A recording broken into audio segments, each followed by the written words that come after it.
এমন সময় ছাদে কেন যাচ্ছেন? কোনরূপ বাক্য নির্গত হলো না কৃষাণের মুখ থেকে। সে নিজের মতো এগোতে লাগলো। একেবারে ছাদের কর্নারে এসে হুমায়রার হাত ছাড়ল কৃষাণ। শক্ত কণ্ঠে প্রশ্ন ছুড়ল। তোকে বলেছিলাম না রুম থেকে বের না হতে? রান্নাঘরে একটু কাজ ছিল আর আম্মুকে দিয়ে খাবার পাঠিয়েছিলাম তো আপনার কাছে। আম্মু বলেনি আপনাকে? খবর পাঠিয়েছিস তো কি হয়েছে? আমি এলে যাওয়া যেত না? বলতে বলতেই হুমায়রার দিক এগোতে লাগলো ছেলেটা। যতবারই তখনকার দৃশ্য মনে পড়ছে ততবারই রাগে মাথায় রক্ত উঠে যাচ্ছে তার। হয়তো দরজার উপাস থেকে হুমায়রা বুঝতে পারেনি, তবে কৃষাণ ঠিকই দেখেছিল দরজার দিকে আজাদের বাড়ানো হাতটা। কিন্তু কৃষাণের উপস্থিতিতে তা দরজা ছুঁতে সক্ষম হয়নি। ভাগ্যিস সে সঠিক সময়ে পৌঁছেছিল। মানুষটার এমন রাগী চিত্তে হালকা ভয় সৃষ্টি হলো হুমায়রার মাঝে। দু কদম পিছিয়ে গেল মেয়েটা। সাথে সাথে পিঠ ঠেকলো শক্ত রেলিংয়ে। জমে গেল সে। থেমে থেমে উচ্চারণ করল। আসলে আসলে? তাকে অনুসরণ করে বলল কৃষাণ। শুষ্ক ঢোক গিলে নিজেকে ধাতস্থ করল রমণী। কিছু বলতে নিবে, এর আগেই তার বাহু ধরে শরীরটা ছাদের রেলিংয়ের বাইরে ঝুলিয়ে দিল কৃষাণ। অমনি ভয়ে তার বুকের কাছে শার্ট খামচে ধরল মেয়েটা। চোখ বড় বড় করে বলল। কি কি করছেন? কথা বলে তো শুনিস না। এখান থেকে ফেলে দিই তোকে। দেই ফেলে। বলতে বলতেই বাহুতে আরেকটু জোর প্রয়োগ করলো। ভয়ে মেয়েটার জান বেরিয়ে যাওয়ার উপক্রম হলো। চোখ মুখ খিচে নিল। অসহায় কণ্ঠে বলল। হায় আল্লাহ, এমন করবেন না দয়া করে, ভয় লাগছে আমার। তো আমার কি? গাছেরা ভাব নিয়ে জবাব দিল কৃষাণ। দেখে মনে হচ্ছে না হুমায়রার ভয় পাওয়া নিয়ে তার কিছু এসে যায়। সে নির্লিপ্ত চোখে তাকিয়ে রইল হুমায়রার ভার্ত মুখ পানে। এর মাঝেই ফের শোনা গেল হুমায়রার মিহির স্বর। শুনুন না, আপনি না ভালো স্বামী, এবারের মতো ক্ষমা করে দিন আমায়। এরপর থেকে আর আপনার কথা অমান্য হব না, আমি সত্যি। ভালো স্বামী শব্দ দুটো কর্ণপাত হতেই রাগের মাঝেও হাসি পেল কৃষাণের। হুমায়রার খিচে রাখা বন্ধ চোখের দিক তাকিয়ে শব্দহীন হেসে ফেলল সে। পরপর কিছুক্ষণ নীরব থেকে হুমায়রাকে সোজা করে দাঁড় করিয়ে দিল। তৎক্ষণাৎ চোখ খুলে তাকালো মেয়েটা। সহসা তার কপালে কপাল ঠেকিয়ে দিল কৃষাণ। চোখ বুজে তলিয়ে গেল এক অজানা শান্তির জগতে। মানুষটার অকস্মাৎ কাণ্ডে একেবারে জমে গেছে হুমায়রা। নড়াচড়া বন্ধ করে এক প্রকার জড়বস্তু হয়ে আছে। 1 মিনিট, 2 মিনিট, 3 মিনিট। এরপর চট করে হুমায়রা নিজের থেকে দূরে সরিয়ে দিল কৃষাণ। বলল। যা এখান থেকে। কি? বলেছি যা এখান থেকে, নয়তো এবার সত্যি মেরে ফেলে দেবো ছাদ থেকে। চোখ ছোট ছোট করে স্বামী নামক অদ্ভুত মানুষটার দিকে তাকিয়ে রইল হুমায়রা। পরপর ঘুরে হাঁটা ধরল। যেতে যেতে বলল। বখাটে পুরুষ। হুমায়রার যাওয়ার পানে তাকিয়ে সিগারেট ধরাচ্ছিল কৃষাণ। প্রতিমধ্যেই পরিচিত সম্বোধনটা কানে পৌঁছালো। অমনি ঠোঁটজোড়া কিঞ্চিত প্রসারিত হলো কঠোর মানবের। বাড়িতে বউ প্রবেশ করার আগেই তাকে নিয়ে আলোচনায় মেতে উঠেছে পুরো মহল্লা পরিবার। বউ নিয়ে বললে ভুল হবে, বউয়ের ভাই আলোচনার প্রধান কেন্দ্র। উসমান মোল্লা একেবারে ডাক্তার দেখিয়ে ছেলেকে নিয়ে বাড়ি ফিরেছেন। বিয়ে বাড়ি হতে ছোট ছেলেকে এমন অবস্থায় ফিরে আসতে দেখিয়ে উদ্বিগ্ন হয়ে পড়েছেন বাড়ির সকল সদস্য। পরবর্তীতে এই করুণ দশার পিছনের কারণ শুনতেই সে উদ্বিগ্নতা পরিণত হয়েছে রাগে। অথচ নিজের ছেলের ভুলগুলো যেন চোখেই পড়ছে না তাদের। সকলে একজোট হয়ে ড্রয়িং রুমে বসে আছেন, অপেক্ষা নতুন বউয়ের আগমনের। উমরের মা ফরিদা বেগম তো একেবারে ঊর্ধ্বে। ভদ্রমহিলা কোনোভাবেই শান্ত হচ্ছেন না। নূরজাহান বেগম তাকে শান্ত করার প্রয়াস চালাচ্ছেন, কিন্তু তার এক কথা, কোনোভাবেই ওই বাড়ির মেয়েকে ঘরে প্রবেশ করতে দিবেন না তিনি। এর মাঝেই বাড়ির মূল ফটকে এসে উপস্থিত হলো উমর ও ইকরা। অমনি সকলে মিলে জড়ো হলেন সেদিকে। ফরিদা বেগম দূর থেকে ছেলের উদ্দেশ্যে বললেন। এত কিছুর পরেও ওই বাড়ির মেয়েকে এখানে আনার সাহস তোমার কি করে হলো ওমর? শাশুড়ির এমন আচরণে কিছুটা গুটিয়ে গেল ইকরা। ব্যাপারটা বুঝতে পেরে উমর মায়ের উদ্দেশ্যে বলল। আপনি শান্ত হন আম্মা যান, আগে পুরো ঘটনা পুরোপুরি বুঝে নিন। কি বুঝবো আমি? ওই ছেলের সাহস কি করে হয় আমার ছেলের গায়ে হাত তোলার? আজাদ অন্যায় করেছে বলে সে তার গায়ে হাত তোলা হয়েছে। কি এমন অন্যায় করে ফেলেছে? সবই তো শুনছি আমি তোমার আব্বা জানের থেকে। এত বড় অপরাধটা কি আপনাদের চোখে পড়েছে না আম্মাজান? অন্যের স্ত্রীর উপর নজর দেয়া কি আপনার কাছে এইটুকু ব্যাপার মনে হচ্ছে? ওনার ভাই যদি শাস্তি না দিতেন, আমি নিজেই শাস্তি দিতাম আজাদকে। ওখানে ওর অবস্থা দেখে শুধু শুধু ছিলাম আমি। দয়া করে এ প্রসঙ্গে আর কোনো কথা বলবো না। উপস্থিত সকলে অবাক চিত্তে তাকিয়ে রইল সামনের পুরুষটির পানে। ফরিদা বেগম কণ্ঠ শৃঙ্গে তুলে বললেন, প্রথম দিনই বউয়ের আয় টানছ তুমি? বউ ঘরে প্রবেশ করার আগেই পরিবারের কথা ভুলে গেলে? আমি কাউকে ভুলে যাইনি আম্মাজান। আপনার এখন মাথা গরম, বুঝালেও বুঝবেন আপনি। পরে এই ব্যাপারে আপনার সাথে কথা বলবো আমি। কোনো নিয়ম পালন করবেন না কিন্তু করুন। কেন? নিয়মের দরকার নেই। তোমার বউ নিয়ে তুমি যেভাবে ইচ্ছে সেভাবেই প্রবেশ করো। বলে হনহন করে স্থান ত্যাগ করলেন ভদ্রমহিলা। মায়ের প্রস্থান পানে চেয়ে চোখ বুজে শ্বাস টেনে নিল উমর। পরপর শান্ত কণ্ঠে ইকরার উদ্দেশ্যে বলল, নিন হাত ধরুন, ভয় পাবেন না। এই হাতের মালিকের দেহে প্রাণ থাকা অবধি আপনি নির্ভয়ে প্রতিটি কদম ফেলতে পারেন। এবার আল্লাহর নাম নিয়ে প্রবেশ করুন আপনার নতুন জীবনযাত্রায়। শক্ত করে হাতখানা ধরল ইকরা। পরপর সৃষ্টিকর্তার নাম নিয়ে এগোলো স্বামীর সাথে। এতদিনের হাসি খুশি প্রাণবন্ত মির্জা বাড়িটা যেন আজ শুকনীরে পরিণত হয়েছে। চারিদিকে বিরাজ করছে এক অদ্ভুত বিষণ্ণতা। একে তো বাড়ির একমাত্র মেয়ের বিধায়, সাথে একটু আগেই বাড়ির দুই কর্তা খলিল মির্জা ও জলিল মির্জা রাত 4টার ফ্লাইটে আবারও সেই দূরপ্রবাসে বাড়ি জমিয়েছেন। আর আরিবা ও আয়াত গতকাল ইকরার বিদায়ের পরপরই নিজেদের বাসায় চলে গেছে। সুতরাং জন মানবে পরিপূর্ণ বাড়িটা এখন প্রায় খালি বললেই চলে। দুই ভাইয়ের বিদায়ের পর বাড়ির কেউই আর ঘুমায়নি। ড্রয়িং রুমে বসে যে যার মতো নীরবতা পালন করছে। যেই নীরবতার আড়ালে লুকিয়েছিল অদৃশ্য এক শূন্যতা। এক পল ড্রয়িং রুমের নির্জীব সদস্যদের পর্যবেক্ষণ করে নিজ কক্ষে চলে এসেছে কৃষাণ। ওসব বিদায়ের পর্ব তার মনে দাগ কেটেছে কিনা বোঝা মুশকিল। রুমে এসেই নিজের মতো ঘুমের রাজ্যে তলিয়ে গেছে সে। দেখে মনে হচ্ছে বেশ আরামের ঘুম দিয়েছে। নিত্যদিনের নিয়ম মাফিক ফজরের নামাজ ও কোরআন তালাওয়াতের পর্ব চুকিয়ে আজকে আর বান্ধবীর সঙ্গে ছাদে যাওয়া হলো না হুমায়রার। মলিন মুখ নিয়ে কক্ষে প্রবেশ করলো সে। একবার মানুষটার ঘুমন্ত মুখ পানে চেয়ে ওভাবেই হাঁটা ধরল বারান্দার উদ্দেশ্যে। তবে তার অগোচরে একজোড়া চোখ ঠিকই দেখল তার মুখের মলিনতা। বারান্দায় এসে মিঠুকে ঘুমন্ত অবস্থায় দেখে মন খারাপের মাত্রা আরো বেড়ে গেল হুমায়রার। এ বেলায় দেয়ালের সাথে হেলান দিয়ে বসে পড়ল মেয়েটা। বিষণ্ণ চোখে তাকিয়ে রইল আকাশের পানে। মানুষ পটে ভাসতে লাগলো ইকরার সাথে কাটানো মুহূর্তগুলো। নিয়ম করে সকাল বিকাল একসাথে কাটানো স্মৃতিগুলো। সহসা পিছন থেকে ভেসে আসলো সুপরিচিত মানবের কণ্ঠ। আয় হুজুর নেই। অসময়ের মানুষটার কণ্ঠ পেয়ে নড়ে উঠল হুমায়রা। নিজেকে স্বাভাবিক করে ফিরে চাইল। মিহিস্বরে উত্তর করল। হুম। দরজার সাথে ঠেস দিয়ে দাঁড়িয়ে আছে কৃষাণ। দৃষ্টি হুমায়রার মুখ পানে নিবদ্ধ, যেখানে স্পষ্ট ফুটে উঠছে মলিন ভাব। আজকাল সামনে থাকা এই রমণীর স্বাভাবিকতার আড়ালে থাকা সকল অনুভূতি খুব সহজেই ধরা পড়ে যায় কৃষাণের কাছে। সে কি এখন মেয়েটাকে গভীরভাবে পরখ করে, নাকি এমনিতেই বুঝে যায়? আপনি এত তাড়াতাড়ি ঘুম থেকে উঠে পড়লেন যে? এমনি ঘুম আসছে না, তাই ভাবছি একটু হাঁটতে বেরোই। হুমায়রার মনে হলো কৃষাণ মিথ্যে বলছে।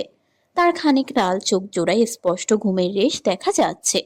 মনে হচ্ছে ঘুমের দরুন চোখ খুলতেও কষ্ট হচ্ছে মানুষটার। নিজের চিন্তাধারা চেপে রাখলো মেয়েটা। ছোট্ট শব্দে জবাব দিল। ও। কিয়ৎক্ষণ নীরব রইল পরিবেশ। কারোর মুখ হতেই কোনো শব্দ নির্গত হলো না। অকস্মাৎ নিস্তব্ধ প্রকৃতির মাঝে ঝড় তুলে দেওয়ার মতো দুটো শব্দ উচ্চারিত হলো কৃষাণের কণ্ঠনালী হতে। তুই যাবি? অপ্রত্যাশিত শব্দদ্বয় কর্ণকুহরে পৌঁছাতেই থমকালো হুমায়রা। হকচকিত হলো পেলব কায়া। মনে হলো ভুল কিছু শুনেছে সে। তৎক্ষণাৎ চোখ তুলে সামনের মানবের পানে গভীর দৃষ্টি নিক্ষেপ করল। অনিশ্চিত কণ্ঠে বলল, জি। বিরক্ত হলো ছেলেটা। এমনিতেই মন মস্তিষ্কের বিরুদ্ধে গিয়ে কোনো মতে প্রস্তাবটুকু করেছে, এখন আবার এমন রিয়াকশন দেখে বলল, দূর, যেতে হবে না তোর, বসে থাকি এখানে। আরে না না, যাবো তো আমি। একটু অপেক্ষা করুন, আমি এক্ষুনি রেডি হয়ে নিয়েছি। তাড়াতাড়ি কর। লোহার গেটের সামনে দাঁড়িয়ে ফোন স্ক্রল করছে কৃষাণ। অপেক্ষা করছে হুমায়রার আগমনের। মিনিট পাঁচেকের মধ্যেই তার অপেক্ষার অবসান ঘটিয়ে বাড়ির ভিতর থেকে বেরিয়ে আসলো কাঙ্ক্ষিত রমণী। কুচকুচে কালো বোরকার আবরণে ঢাকা পড়েছে তার পুরো সত্তা। শুধু নিকাবের ফাঁক দিয়ে উদিত হয়ে আছে একজোড়া অতিশয় মায়াবী আখি, যার সুদীর্ঘ ঘন পল্লব ঝাপটে ঝাপটে তার দিকে এগোচ্ছে সেই নারী। চলুন। কথার আওয়াজে সম্বিত ফিরল কৃষাণের। তড়িৎ চোখ ফেরালো অন্যদিকে। হাতে মোবাইলটা রেখে দিল প্যান্টের পকেটে। অপর হাতে হুমায়রার পেলব হাতখানা মুঠোয় পড়ে নিয়ে হাঁটা ধরল। হাঁটার মধ্যেই অবাক চিত্তে সেদিকে তাকিয়ে রইল হুমায়রা। মানুষটার বলিষ্ঠ হাতের 5 আঙ্গুলের ভাঁজে শান্ত হয়ে আছে তার চঞ্চল হাতখানা। দৃশ্যটা দেখতেই হৃদয় জুড়ে এক অদ্ভুত ভালো লাগার অনুভূতি খেলা করে গেল মেয়েটার। আলো আধারের সংমিশ্রণে ভরপুর এক স্নিগ্ধ ভোর। জনমানব শূন্য এক মাটির রাস্তায় হেঁটে চলেছে একজোড়া কপত কপতি। রাস্তার দুপাশ জুড়ে আছে নানান ফসলের ক্ষেত। ক্ষণে ক্ষণে বিভিন্ন ফসলের ক্ষেত হতে আসা ভিন্ন ভিন্ন সুবাস ঠান্ডা বাতাসের সাথে মিশে তৈরি করছে এক অদ্ভুত সতেজতা, যা হৃদয় দুলিয়ে দিচ্ছে মানব মানবের। সহসা খানিক দূরের একটা সূর্যমুখী ফুলের ক্ষেতে চোখ আটকালো হুমায়রার। মুগ্ধ নয়নে সেদিকে তাকিয়ে মনে মনে বিড়বিড় করল। মাশাআল্লাহ। পরপর কৃষাণের নির্লিপ্ত মুখ পানে চাইল। কিয়ৎক্ষণ দ্বিধান্বিত চোখে চেয়ে বলল, কোথায় যাচ্ছি আমরা? গন্তব্যহীন। চলুন না ওই ফুলগুলোর কাছে যাই। হুমায়রার আঙ্গুল অনুসরণ করে সেদিকে তাকালো কৃষাণ। একবার ফুলগুলোকে পর্যবেক্ষণ করে পূর্ণ দৃষ্টি নিক্ষেপ করলো সামনের রমণীর পানে। সময় নিয়ে উত্তর করল। যেখানে ইচ্ছে চল। মানুষটার এমন স্বাভাবিক আচরণে খানিক অবাক হলো হুমায়রা। তবে ঠোঁটে হাসি ফুটল তার। নিকাবের আড়ালে থাকা সেই হাসি না দেখলেও মেয়েটার চোখের মাঝে খুশির ঝিলিক দেখতে পেল কৃষাণ। সাথে সাথেই হৃৎকোটরে এক পশলা সুখের দেখা মিলল। মস্তিষ্ককে উপেক্ষা করে হৃদয় হতে ধ্বনিত হলো কিছু শব্দ। ওই মায়াবী মুখের বিন্দুমাত্র মলিনতা আমার পুরো হৃদয়ে বিষণ্ণতা বয়ে আনে। ওই চাঁদ মুখে যেন লাগে না গ্রহ, জোছনায় ভরে থাক সারাটি জীবন, জোছনায় ভরে থাক সারাটি জীবন। ওই চাঁদ মুখে যেন লাগে না গ্রহ, জোছনায় ভরে থাক সারাটি জীবন, জোছনায় ভরে থাক সারাটি জীবন। প্রকৃতির ক্যানভাসে আঁকা এক হলুদ স্বপ্নের বাস্তব চিত্র যেন সূর্যমুখী ফুলের বাগান। দূর থেকে দেখে মনে হচ্ছে সবুজ মাঠের বুকে কেউ সোনালি গালিচা বিছিয়ে রেখেছে। প্রতিটি ফুল যেন সূর্যের পানে চেয়ে থাকা এক একটি উজ্জ্বল হাসি। বাতাসের আলতো দোলায় অগণিত সূর্যমুখী দোল খেয়ে যেন আগন্তুককে মুগ্ধতার আবেশে আমন্ত্রণ জানাচ্ছে। কৃষাণের হাত ধরে তার পিছন পিছন প্রকৃতির এই মনোরম দৃশ্য দেখতে দেখতে সামনে এগোচ্ছে হুমায়রা। প্রতিটি কদম ফেলছে অধিক সতর্কতার সাথে। ক্ষেতের আয়েরগুলো এতটাই সরু যে একটু এদিক সেদিক হলেই পড়ে যাওয়ার সম্ভাবনা আছে। এক পর্যায়ে কাঙ্ক্ষিত গন্তব্যের কিছুটা সামনে এসে থেমে গেল কৃষাণ। থামলো তার কদমের সাথে কদম মিলিয়ে চলা হুমায়রাও। সেখানে এসে পড়ল আরেক বিপাকে। সামনে এগোনোর মতো আর কোনো আইল নেই। যেটা ছিল সেটা ভেঙে কাদায় পরিণত হয়েছে। সাথে টইটম্বুর করছে ঘোলাটে রঙের ময়লা পানি। কোনো মসৃণ পা এই পানিতে ভিজলে অ্যাথলেটস বা ছত্রাকজনিত সংক্রমণ হবে নিশ্চিত। ব্যাপারটা লক্ষ্য করে পাশে থাকা হুমায়রার দিক তাকালো কৃষাণ। প্রশ্ন ছুড়ল, যাবি? এত বড় পথ এসে এইটুকুর জন্য ফিরে যাব? এছাড়া আর কোনো উপায় দেখতে পাচ্ছিস তুই? জুতো জোড়া এখানে খুলে রেখে চলুন না যাই। পানি তো বেশি না, পায়ের কবজি অবধি হবে শুধু। পাগলে পাইছে তোরে? এই পানি দিয়ে গেলে পায়ের কি হতে পারে ধারণা আছে তোর? এসবে অভ্যস্ত হলে না হয় আলাদা ব্যাপার ছিল। আরে কিছু হবে না ইনশাআল্লাহ, চলুন না যাই। অনুনয় করে বলল হুমায়রা। বিরক্তি চোখে কিছুক্ষণ মেয়েটার দিক তাকিয়ে রইল কৃষাণ। পরপর মাথা নিচু করে প্যান্ট গুটাতে লাগলো। সন্তুষ্টজনক হাসি ফুটল হুমায়রার মুখে। দেরি না করে পায়ের জুতো জোড়া খুলে ফেলল সে। দু হাতে বোরকা উপরে তুলে পা বাড়ালো। তবে রমণীর মসৃণ পাদয় মাটি ছোঁয়ার আগেই শূন্যে উঠে গেল। একজোড়া বলিষ্ঠ হাতের আওতায় চলে এলো তার ছোট্ট দেহখানা। ঘটনার আকস্মিকতায় কিং কর্তব্য বিমূঢ় হয়ে শক্ত করে কৃষাণের গলা জড়িয়ে ধরল হুমায়রা। ভয়ে চোখ খিচ্ছে মুখ গুজে দিল মানুষটার বুকে। এর মাঝেই শুনতে পেল বড্ড অনীহা নিয়ে বলা কিছু বাক্য। এই নারী জাতি নিয়ে যেখানে যাও সেখানেই পারা। পরতে পরতে আবদার ছুড়বে, পূরণ না করেও শান্তি নেই। আবার সব দিক দিয়ে এতটাই নাজুক যে সামনে না রাখলেও বিপদ। মানুষটার স্বরে স্বাভাবিক হলো হুমায়রা। মুখ তুলে চাইল তার মুখ পানে। চাপা হাসি হেসে বলল, আপনি কি কোনোভাবে আমার ব্যাপারে পজেসিভ? আমি পুরোপুরি ভাবেই পসেসিভ। তবে সেটা তোর ক্ষেত্রে নয়, নিজের ক্ষেত্রে। কারণ এখন তোর পায়ে কিছু হলেই পরে আমাকেই সারাক্ষণ তোকে করে নিয়ে ঘুরতে হবে। দীর্ঘক্ষণের জন্য না ভোগে ক্ষণিকের জন্যই না হয় ভোগে নিলাম। চোখ ছোট ছোট হয়ে গেল মেয়েটার। লোকটার সাথে কথা বলাই বেকার।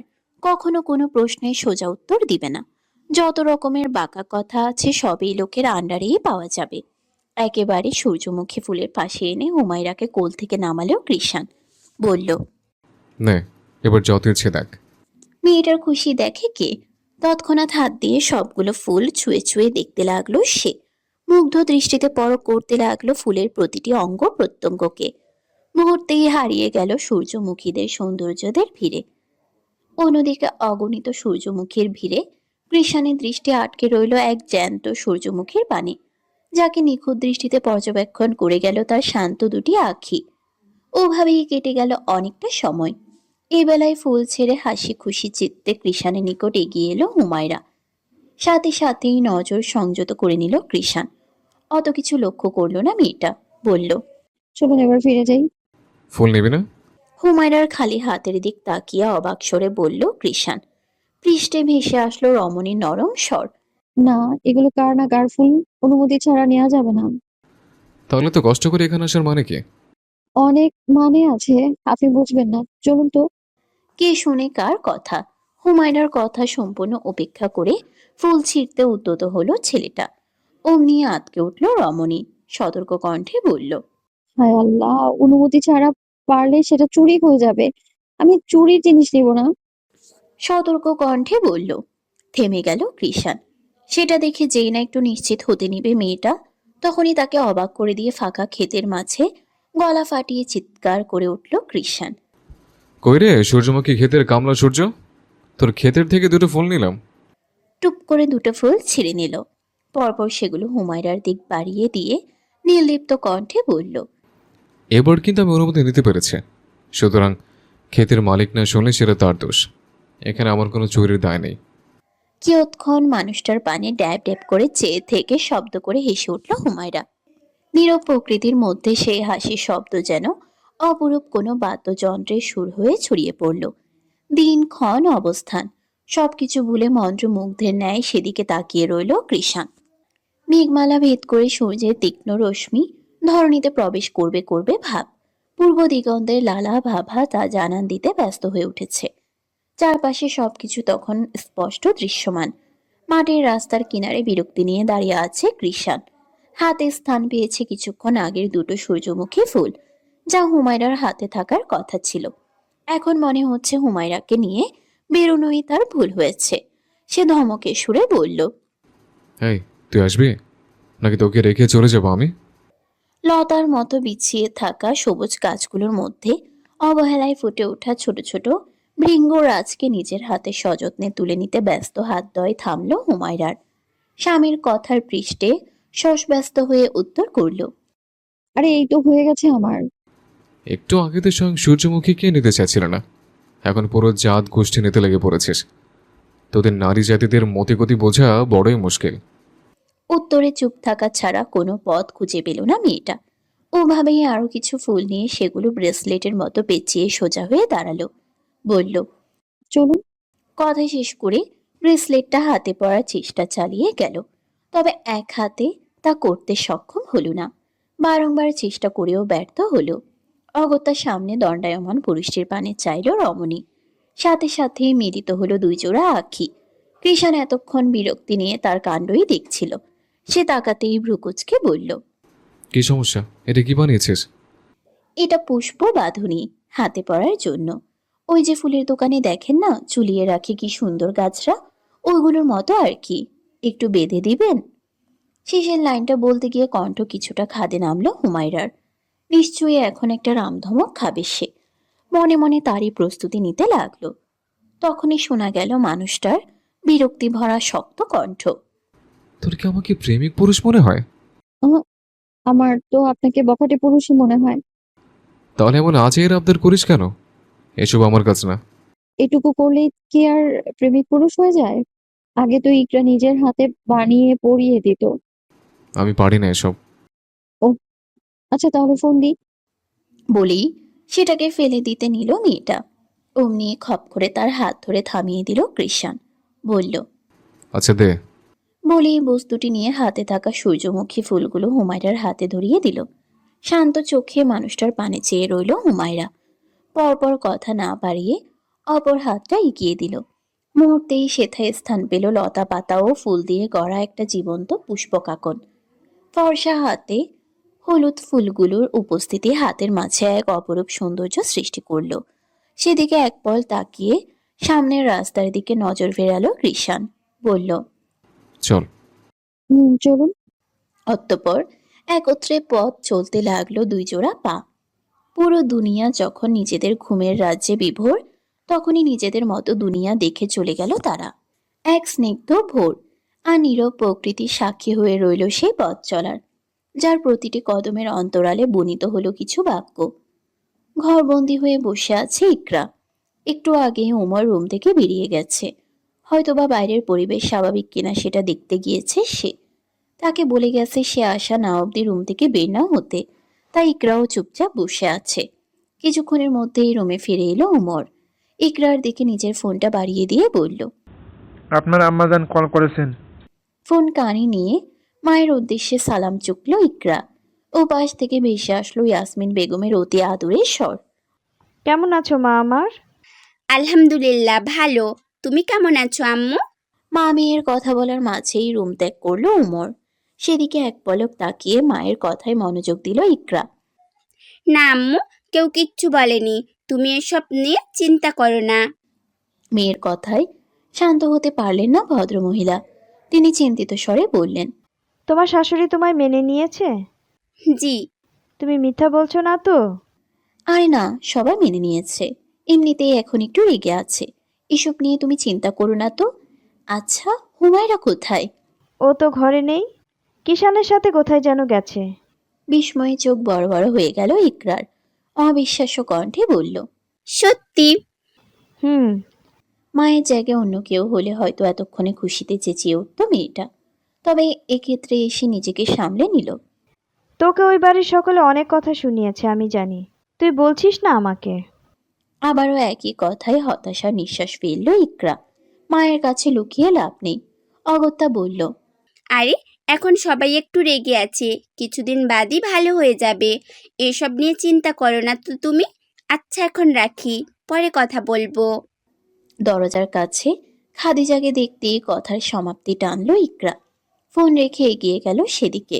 আর এদিকে ইয়াসমিন বেগম মেয়ের ফোন রাখার ব্যস্ততা দেখে নিজের মতো করে কত কিছু ভেবে নিলেন। আর সব শেষে সবটা ক্ষোভ গিয়ে পড়ল নিজের ছেলের উপর। বাড়িতে ফিরে সরাসরি ওয়াশরুমে ঢুকে পড়ল কৃষাণ। আর হুমায়রা গেল রান্নাঘরে। বরাবরের মতোই সেখানে উপস্থিত ছিলেন নাজমিন বেগম ও ইয়াসমিন বেগম। তাকে দেখতেই ইয়াসমিন বেগম গম্ভীর কণ্ঠে বললেন, কিষান কই? রুমে। বিনয়ী স্বর হুমায়রার। অথচ উত্তরে কিছুই বললেন না ভদ্রমহিলা। এমনকি রান্নাঘরে থাকাকালীন পুরোটা সময় মুখ ভার করে রাখলেন। নিত্যদিনের মতো আজকে আর তাড়াহুড়ো নিয়ে ভার্সিটির জন্য তৈরি হতে হলো না কৃষাণের। বরং রেডি হওয়ার পরও অনেক টাইম বেঁচে রইল, যার দরুন আজকে ভার্সিটি পৌঁছাতে সব সময়ের মতো লেট হবে না তার। গায়ে জিন্সের জ্যাকেট জড়িয়ে বেশ ফুরফুরে মেজাজেই ড্রয়িং রুম অব্দি এলো সে। প্রতিমধ্যে দেখা মিলল ইয়াসমিন বেগমের। ছেলেকে দেখতে এগিয়ে এলেন ভদ্রমহিলা। আচমকা কেঁদে উঠলেন তিনি। বললেন, তোর কি বিন্দু মাত্র মায়া মমতা নাই পরিবারের প্রতি? কিভাবে পারলি তুই নিজের বোনের বিয়েতে এমন মারপিট করতে? একবার ভাবলি না আমার মেয়েটার উপর দিয়ে কি যাবে? তোর জন্য আজকে শ্বশুরবাড়ির সবার কথা শুনছে মেয়েটা। এতটা অমানুষ তুই কিভাবে হলি?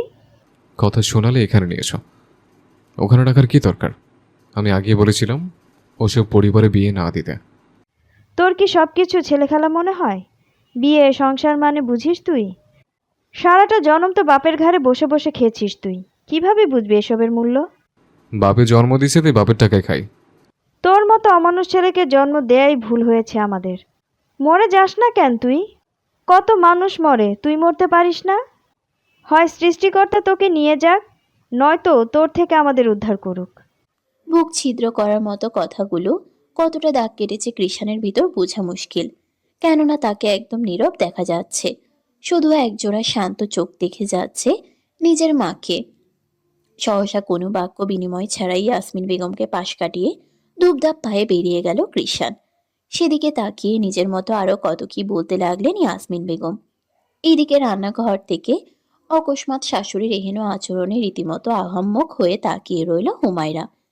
ইকরার ব্যাপারে কিছুই অবগত নয় সে, যার দরুন কিছুই মাথায় ঢুকলো না। পাশে থাকা নাজমিন বেগমের কাছে জানতে চাইলে সব তথ্য খুলে বললেন তিনি।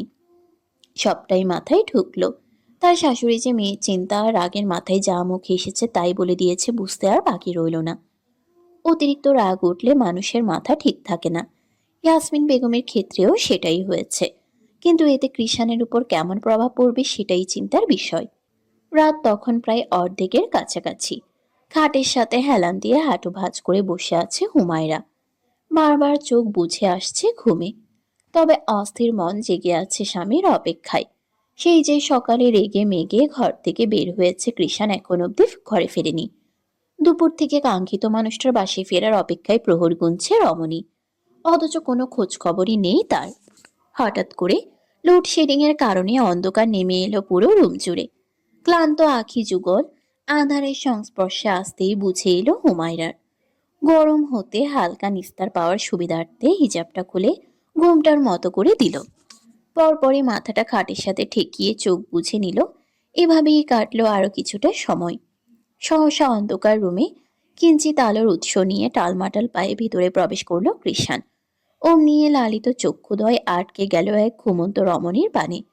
খাটের সাথে হেলান দিয়ে অসচেতন অবস্থায় ঘুমিয়ে আছে হুমায়রা। যে কোনো সময় মাথাটা হেলে পড়লেই বিছানা থেকে পড়ে যাবে।